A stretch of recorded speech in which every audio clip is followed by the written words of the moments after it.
ეს არის 20 სექტემბერი, ვიმყოფებით ბარში ანტენა, კონსტიტუციის სამთავროში. დღეს ამ კაფეში მიმდინარეობს ვინილების, დისკების, კომპაქტ დისკების, კასეტების ყიდვა გაცვლა. ყველა ვინილომანი ალბათ ამეთანხმებით, რომ მსგავსი საქმიანობები უფრო აძლიერებს ინტერესს ამ საქმისადმი, ამ ჰობისადმი და დღევანდელი დღე ძალიან მნიშვნელოვანია ჩემი საზრით. იმედი მაქვს, რომ ეს არ იქნება ერთჯერადი, იქნება წელიწადში ერთი მაინც, როგორც იდეის ავტორი გოგა ანთეძე ვარაუდობს და მეც ნამდვილად ვეთანხმები. ნახოთ რა იქნება. წარმატებები გქონდეს.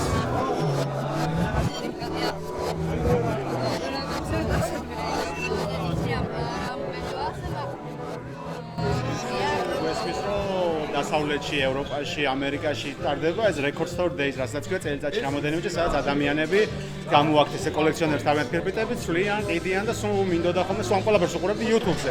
და ძალიან მინდოდა რომ ეგეთი რაღაც მოხდარიყო საქართველოში და უბრალოდ მეგობრებმა გადავწყვეტე და შევკრებილი ყავით და გავაკეთებინა ერთი ეგეთი დღე, სადაც აი 10-15 ადამიანი მოვიდა, გამოიტანეს თავისი ალბომები, ძალიან ბევრი და ცუდ ერთმანეთში ვიღაცები მოდიან ყიდით, კარგი მუსიკა უჩართული და ეგა არა, ანუ ერთობით რა.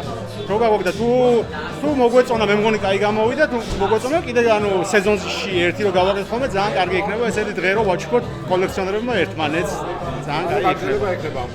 კი, იმედია გვექნება თუ დავითმოვენ ისე სივრცეს, ეხლა ზამთარი მოდის და მე მგონი უარს არ გვეწყვიან და ბარში მოვაწყობ ხოლმე რომელიმე ბარში, აი ხა ანტენაში ვართ მეგობრებთან, რომელმაც გამოგვიყვეს ეს ადგილი და ძალიან კაი ანუ ტექნიკა გვაქვს, ფისაკრავები გვაქვს, მუსიკა გვაქვს, ხალხი მშვენიერი, მუსიკა მშვენიერი, საუბრები, ღვინო და რავი, კაი საღამო გამოგვივიდა. აი მე ხო, ყველაზე კარგი იქნება ჩემთვის ანუ ოპტიმალური იქნება სეზონში ერთი, ანუ 4 გაზაფხულის, ზაფხულის შემდგომი ზამთარში სეზონში ერთი თუ გამოვიდა ძალიან კაი იქნება რა. ეგ არის აი ყველაზე მაქსიმუმი ამბავი რა. და ძალიან კაი გამოვიდა.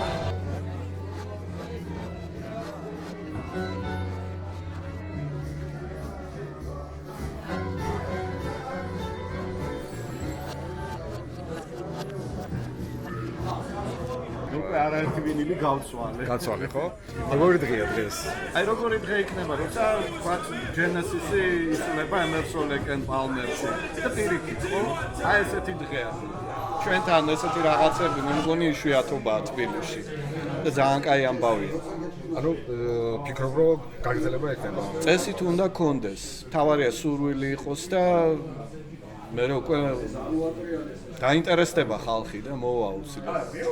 რომ აქ არის ძალიან კარგი მუსიკალური ატმოსფერო, ნებისმიერი გემოვნების მუსიკას შეხვდები. ნუ, რა თქმა უნდა, გემოვნებიანი ალბათ უფრო მეტად, იმიტომ რომ ვინილებთან გვაქვს საქმე და ის ხალხი, ვინც ვინილებს აგროვებს, როგორც წესი, უყვარს მუსიკა.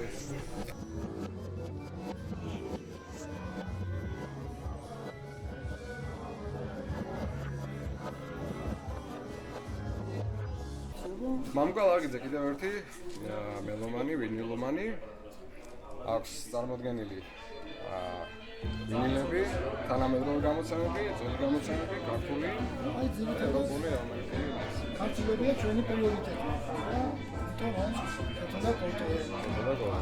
ვაჟა აზარაშვილი. იანა ისაკაძე, სკრიპკა. ჩვენი ტოპ 75 ლევან ლაზარაშვილი. ვინილები არის სულ ახლები. დაუყრელი ვინილები. რა შეუდები გრეონდელებისგან? ნახოთ იმედი გვაქვს, რომ ბევრი მნახველი მოვა. და ბევრი დაინტერესება იქნება ვინილებით. კი, ზოგადად ვინილების თემა ძალიან აქტუალური ხდება და უფრო ჩვენ ვცდილობთ ვინილომანები რომ უფრო პოპულარიზაცია გაუკეთოს. ფასებით შესაბამისად ძალიან მისაღები ფასებია. მეგობრული მისაღები ფასები. ვინილომანი. კარგი, წარმატებით.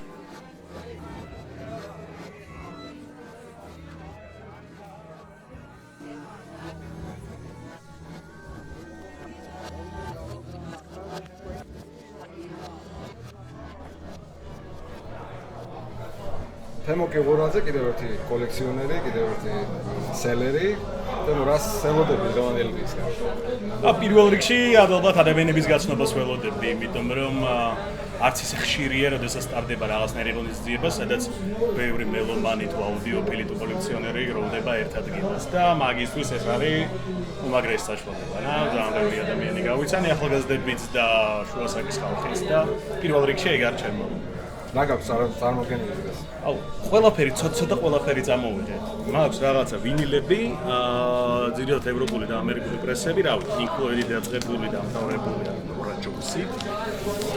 კასეტები მაქვს ბევრი წამოღებული, იმიტომ რომ აი, ჩემი თაობის ხალხისთვის მილენიალებს რო ეძახიან, ხო? ჩვენი ნოსტალგია ნაკლებად ვინილია, რომ ჩვენ მშობლების მუსიკა არის მაინც. უფრო კასეტები. შავნელი 90-იანების თემა და რაღაც. და მაგიტომაც აქვს რაღაცნაირი. CD მაქვს წამოღებული ცოტა და ერთადერთი ვარ აქ, ვისაც აქვს წამოღებული ბაბინები. ბაბინები. ხო, ეს ახალი ცოტა ახალი ტრენდი არის, უბრალოდ ტრენდი ძველია, მაგრამ ისევ შემოდის მოდაში. ნახოთ, და საკმაოდ მრავალფეროვანი. ხო, ყველანაირი ამ ძიმე მეტალი დაწყებული, რავი, ლათინოამერიკული ჯაზი დამთავრებული ყველაფერი მაქვს წამოღებული ცოტა. ძალიან კარგი. არის შედეგი. შედეგი არის არა, იყიდეს რობერტ ჯონსონი, ცნობილი გიტარისტი, ბლუზის ერთ-ერთი დამაარსებელი, რომელიც იდეაში ეშმაკს მეყიდა სული საჯვარედ. კარგი მოხსეთი იყო. კი ბატონო, ეს აი, ჯერჯერობით, რაღაც, უბრალოდ ხალხი ეცნობა მუსიკას. ძალიან კარგი. წარმატებები.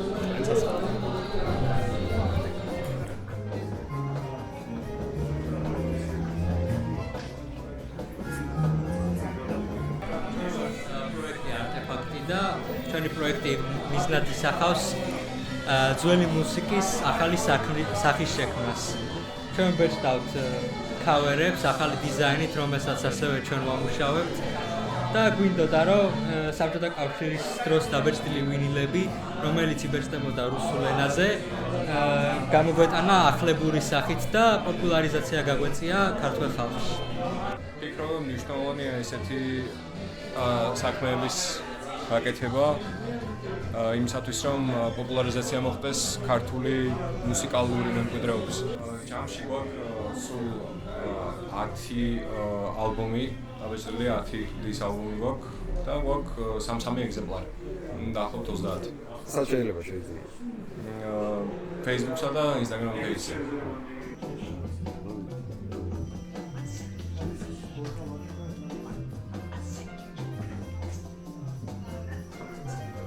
და კეთი ჩვენი ვინილიჯის ყველაზე პატარა წევრი, გუნდის წევრი. გავარჯობა. შენ თაობაში რამდენად პოპულარულია ეს ვინილი? საკმაოდ პოპულარული არის, მაგრამ ზოგი არის, ვინც არ იცი საერთოდ რას ნიშნავს. ზოგი ძალიან გაგებული არის ამ თემაში, მაგრამ ჩემი აზრით უფრო პოპულარული უნდა იყოს, იმიტომ რომ მე ძალიან სიამოვნებს ვინილების მოსმენა და ვინილების დადება და იყურება მე. ხშირად ვსწრაფობ ვინილს. ხშირად ძალიან. როცა დრო მაქვს, ვცდილობ რომ ტელეფონში არა და ვინილზე მოვსმინო ხოლმე. რაც ეთქვი შენს თაობას? ჩემ თაობას ვეთქვი, რომ უფრო გარკვეულად, უფრო ჩაეძიოს ამ თემას, იმიტომ რომ მგონია, რომ ჩვენს თაობას უფრო მოეწონება ეს ყველაფერი.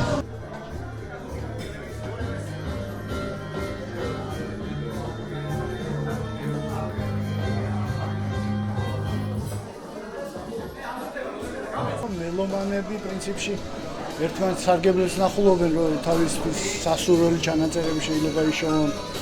თუმცა აი, ვინც თქვათ ჯერ არ აქვს დაინტერესებული ვინილის პირფიტებით, ისინი უფრო დაინტერესდებიან, რომ ეს არის ყველაზე კარგი საშუალება მუსიკის მოსმენის, ანუ ხაზგასმით ვამბობ მოსმენის. ის კი არა რომ ფონად არის რაღაცა ჩართული და გესმის. მუსიკას უნდა მოსმენა და ყველაზე კარგად ეს გამოდის ზუსტად ესეთ მატარებლებზე, როცა უსმენ ადამიანი, იმიტომ რომ მოსმენის დროს ფიზიკურად მონაწილეობ მოსმენის პროცესში, იმიტომ რომ ჯერ პირფიტა უნდა დადო, გაწმინდო, მერე ნემსი უნდა აიღო, დადო, მერე ერთი გვერდი რო დამთავრდება, უნდა გადაატრიალო მეორე გვერდზე დადო და ასეთი, ანუ ეს თავის ვარიანტში იწვევს იმას, რომ უფრო მეტი ყურადღებით და კონცენტრირებული ხარ უკვე მუსიკის მიმართ. და უფრო გემრიელად უსმენ, შეიძლება ესე ითქვას. თუნდაც დღეს რამე წარმოგვიდგენთ თქვენი კოლექციიდან? კი, რაღაცები მქონდა მოტანილი, ოღონდ მე ბევრი არაფერი, 3 ფირფიტა მქონდა და გადავცვალე. ანუ რაღაც კი და 1-2 ფირფიტა ვიყიდე კიდე. ერთიც მაჩუქეს. როგორ ფიქრობთ, შეიძლება თუნდაც ჩატარდეს ესეთი დღეები?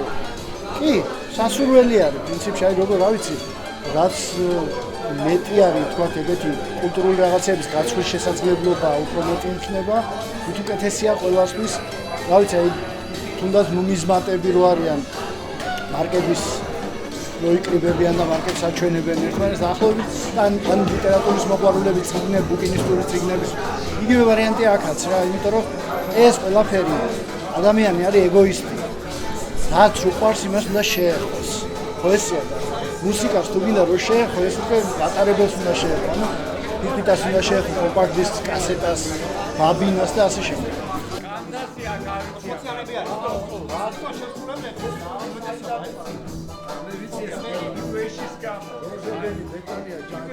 ყველა ძველი 60 ელის მეჭი